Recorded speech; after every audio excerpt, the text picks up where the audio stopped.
अस्सलाम वालेकुम। आज के इस वीडियो में हम बात करने वाले हैं ऐसे writing on the cow in English. Cow is a domestic animal. Cow is one of the best domesticated animals.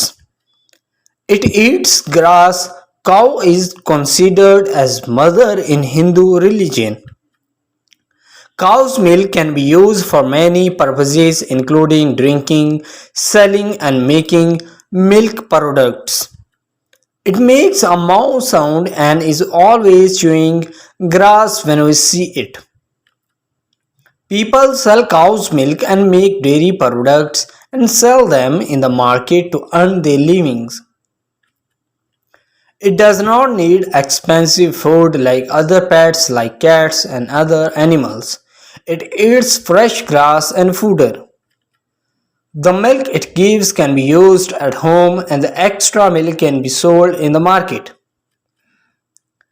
It is very beneficial as milk can be converted into cheese, butter and other dairy products.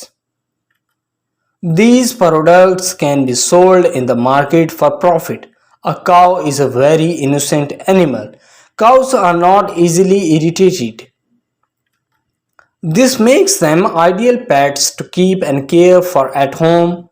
Cow rearing provides livelihood and helps people support their family.